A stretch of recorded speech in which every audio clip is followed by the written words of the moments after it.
Hello friends, कैसे हैं आप सब। डेली शाम में हम लोग CUET 2025 के रिगार्डिंग सारी क्लासेज और सारे सेशन लेकर के आने वाले हैं और आ रहे हैं लगातार। सुनिए समझिए इस बात को कि नया सिलेबस और एग्जाम पैटर्न क्या रहने वाला है, पूरी जानकारी हम लोग देने वाले हैं। और CUET पॉइंट चैनल जो है ना, ये पूरी तैयारी करवाएगा भी। इस बार हर एक पॉइंट पे हम बात करेंगे कि क्या वो नया सिलेबस है जिसको आपको ध्यान रखने की जरूरत है। क्योंकि जो बच्चे ड्रॉपर हैं, यानी जिनका इस बार नहीं हुआ है, उनसे पूछिए जाकर के उनका दुख दर्द कि उनको क्या बीता था।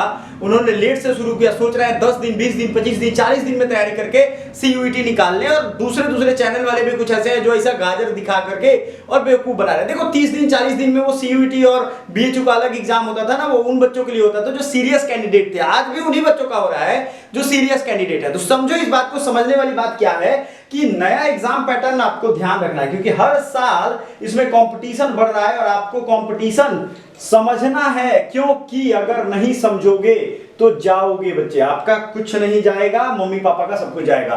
तो मोड ऑफ टेस्ट क्या रहने वाला है, हाइब्रिड रहेगा, पेन एंड पेपर होगा। तो बहुत सारे बच्चे सोच रहे हैं कंप्यूटर से होगा या फिर पेन एंड पेपर होगा। तो मैक्सिमम पेन एंड पेपर होगा, लेकिन कुछ जिसमें नंबर ऑफ स्टूडेंट्स कम है ना, उनमें होने वाला है कंप्यूटर मोड। टेस्ट पैटर्न की अगर हम बात करें तो objective type with multiple choice question, MCQ होते हैं इसमें। मीडियम जो है, आप 13 भाषाओं में परीक्षा दे सकते हो, लैंग्वेज का छोड़ के। अब इंग्लिश लैंग्वेज इंग्लिश में ही दोगे, ऐसा नहीं कि गुजराती में दे दोगे।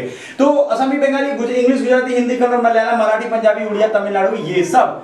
आगे आते हैं सिलेबस वाले पार्ट पे। देखो सिलेबस जो यूजी वाले बच्चे हैं वो क्लियरली समझ ले। पीजी वाले में तो भाई पीजी का सब्जेक्ट है या इनका एक कॉमन पेपर है। लेकिन यूजी वाले बच्चों के लिए क्या है कि यूजी में आप मान लो कोई भी कॉलेज यूनिवर्सिटी में जा रहे हो पढ़ने, तो भाई आपको लैंग्वेज तो वहां पढ़ना पड़ेगा।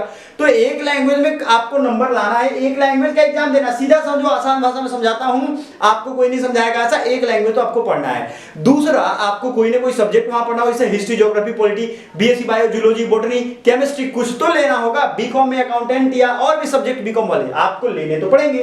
तो ये आपको सोच करके रखना है। देखो दो चीज ना है ना, जितना टाइम ज्यादा दे सकते हो दे करके सोच लो। तो कौन से यूनिवर्सिटी या कॉलेज में जाना है, BHU जाना है, DU जाना है, JNU जाना है, या सब में जाना है जिसमें अच्छा नंबर जाए, उसमें आपको सिलेक्शन का मौका चाहिए। तो बढ़िया तैयारी करना पड़ेगा आपको, ये ध्यान रखना है। मैंने खुद BHU से पढ़ाई की, आपको मेरे बारे में पता है, जाकर डिटेल सारा कुछ आप देख सकते हो।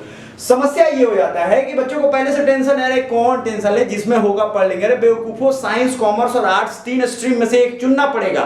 जरूरी नहीं है कि जो अभी 12th में आर्ट्स साइंस ले रहे हैं वो अगले साइंस लेंगे, जो आर्ट्स लिए हो तो आर्ट्स लेंगे। लेकिन जो साइंस वाले हैं वो भी आर्ट्स में आते हैं, क्योंकि उनका साइंस बस गार्जियन ने कह दिया कि साइंस पढ़ लो, उनको समझ में आता है ना, मन करता है। सच्चाई है ये, आप अपने दिल से टटोल के पूछो। अगर आपको साइंस में मजा आ रहा है तो आपके लिए BSc है, MSc करो, PhD करो, आपके लिए पढ़ाई के रास्ते बहुत खुले हैं। साइंस में बहुत एक्सपेरिमेंट है, बहुत अपॉर्चुनिटी है। अब भाई कौन से में नौकरी लगती है, जॉब प्लेसमेंट, ये सब हमने अपने वीडियो में बताया हुआ है। समझिए इस चीज को। लैंग्वेज का क्या सिनेरियो है, language to be tested through reading comprehension. Language जो भी आप पढ़ोगे, अब लैंग्वेज आप एग्जाम दे रहे हो तो उसमें आपको पढ़ने आना चाहिए, समझने आना चाहिए, ये तो बेसिक रिक्वायरमेंट है। दूसरा, based on different type of passage, factual, literary and narrative, literary aptitude and vocabulary. आपको ये ध्यान रखना है कि आपका जो लैंग्वेज होगा उसमें लिटरेरी तो पूछे ही जाएंगे, आपको वोकैबुलरी का एक अच्छा खासा पकड़ बना के रखना है। हमारी इंग्लिश की प्लेलिस्ट है, जाके ज्वाइन जरूर करिएगा। Literary and narrative, literary aptitude, ये सब कुछ फैक्चुअल, फैक्ट पूछे जाएंगे। लेकिन आपको सबसे ज्यादा इंटू साइन और one word substitution, idiom, phrase, ये रट जाना है हर हाल में। हम आपको लिस्ट प्रोवाइड करेंगे, पढ़ाएंगे सुबह में, शाम में, जब भी इसकी क्लासेज आती है दोनों टाइम में आपको करना है। डोमेन सब्जेक्ट की अगर हम बात करें तो 12th क्लास का सिलेबस होगा। NCERT याद रखिएगा, भारत सरकार की अपनी एक संस्था है NCERT, उसके ही किताब जो आते हैं वही मांगे जाएंगे। ये आपको क्लियरली ध्यान रखना है। समझ में आ रहा है बच्चों? इसमें कंफ्यूजन नहीं रखना है आपको कि सर क्या होगा। 12th सिलेबस 11th नहीं है, नहीं है, नहीं है। अब जो बेस होगा 11th का 12th में आके, तो उसका तो बेस पढ़ना पड़ेगा। इट मींस मान लो कोई थ्योरी है जो 12th में डेवलप्ड रूप में है और 11th में छोटे रूप में है, तो दोनों रिलेटेड है, तो वो आपको पढ़ना पड़ेगा। लेकिन कुछ सब्जेक्ट में आपको जनरल टेस्ट लेना है। जनरल टेस्ट वाले बच्चों क्या करते हैं कि वो कोई 2-3 सब्जेक्ट पढ़ लेते हैं, सोचते हैं एग्जाम निकल जाएगा। इस बार ऐसा नहीं हुआ। सारे सब्जेक्ट पर टाइम से स्टार्ट करिए, टाइम से अपनी मंजिल तक पहुंचिएगा। एक याद रखिएगा, हारा वही है जो कोशिश नहीं किया। ये अपने लाइफ में याद रखना है। आप हार तभी जाओगे, कोशिश नहीं करोगे तब। तो आपका GK, current affairs, general mental ability, numerical ability, quantitative reasoning, simple application of basic mathematical concept, arithmetic, algebra, geometry, mensuration, जो आप पढ़े हो 10th तक वही पूछेगा। लॉजिकल एंड एनालिटिकल, कुल मिलाकर के reasoning, math, GK, GS, current affairs, इसका एक बड़ा रोल है, इसमें साइंस भी पूछे जाएंगे, जनरल साइंस होते हैं जो। तो आपको क्या ध्यान रखना है, सिलेबस का ये पैटर्न जो है ना, ये आपको इस कदर पढ़ना है कि कोई भी पार्ट छूटे ना। बच्चे क्या करते हैं, जीके पढ़ लिए, करंट अफेयर्स पढ़ लिए, मेंटल एबिलिटी ज्यादा पढ़ लिए, numerical, quantitative, math, reasoning, math का कुछ हाल जाल जानते ही नहीं है। वो मैथ जो आप पढ़ रहे हैं ना, वो 11 12 वाला या नहीं पूछता है। उस आपको क्वेश्चन जो पूछेगा वो आपको 10 सेकंड, 20 सेकंड, 40 सेकंड में सॉल्व करना है। इसलिए टीचर जो हमारे यहाँ हैं वो ये सब सारा चीज पढ़ाएंगे। तो 2025 का बैच बहुत ही अफोर्डेबल प्राइसेस पे, बाकी सभी जगह से बहुत सस्ता और बहुत ही अफोर्डेबल। आप क्लास में क्लास करते वक्त क्या कर सकते हो, हमसे इंटरैक्ट कर सकते हो कॉल के थ्रू। आप कॉल कनेक्ट कर लोगे फटाक से, ठीक है, ये सबसे बड़ा फीचर है।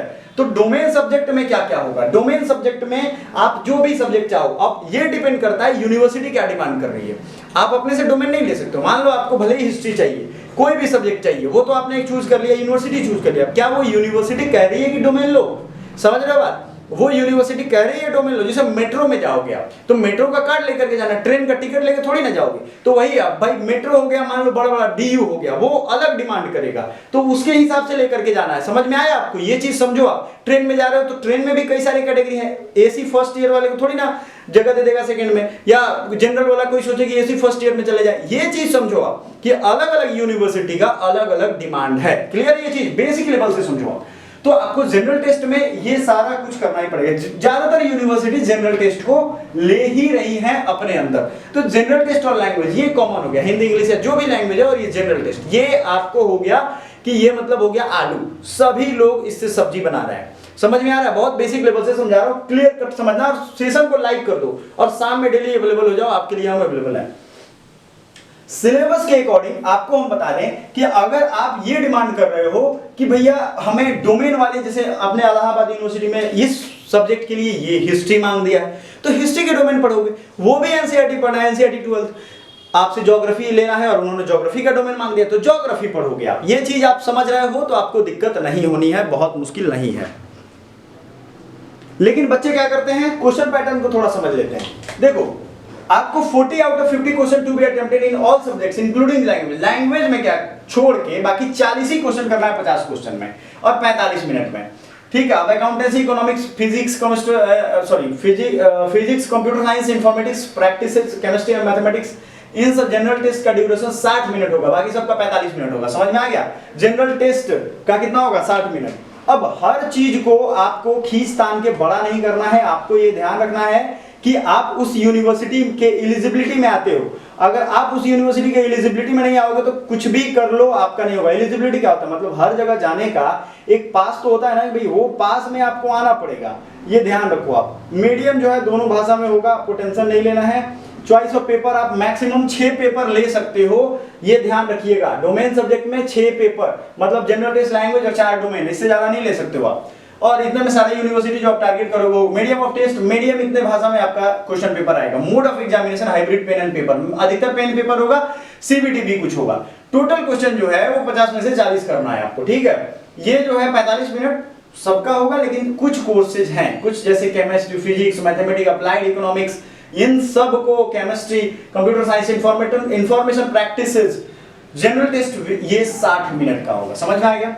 अब जो जैसा होगा उस तरीके के शिफ्ट होंगे। पेन एंड पेपर में होगा तो एक साथ बहुत बड़ा शिफ्ट हो जाएगा, एक ही दिन 3 घंटे का शिफ्ट होगा। ये सब चीजें होंगी जो आपको ध्यान रखना है। अब समझने वाली बात ये है कि कौन से सब्जेक्ट में 33 लैंग्वेज और 27 सब्जेक्ट होंगे, तो इनमें 40 क्वेश्चन करने हैं 50 में से, जनरल टेस्ट में से 50 क्वेश्चन करने हैं 60 में। अब जो बच्चा ये बेसिक चीज को ध्यान रख लिया ना, वो शाम में आएगा हमारे CUT 2025 का जो लाइव सेशन लगातार चलेगा ना, उसमें हमसे जुड़ेगा और जो उनके दिमाग में बात चल रही है वो पूछ लेगा, साथ ही साथ जो क्लास चल रही है वो करता चलेगा। क्योंकि 1 दिन 2 दिन 10 दिन 30 दिन में सोचोगे नहीं होगा। आपको साल भर का बैठा के 30 दिन में खाना खिला दिया जाए, खा नहीं सकते हो। दिमाग की भी वही क्षमता है, जब खा नहीं सकते हो दिमाग में इंफॉर्मेशन कैसे ठूसोगे। तो ये सिंपल चीजें हैं, बहुत आसान भाषा में। मैं खुद BHU से पढ़ा हूँ, UGPG, तो आपको बताता रहता हूँ। सारा चीज ध्यान रखोगे, एग्जाम निकलेगा, ये मेरा आशीर्वाद है अपने छोटे भाई बहनों के लिए। आप तगड़े तरीके से तैयारी करोगे जो इस बार से टाइम से शुरू कर रहे हैं। Thank you so much.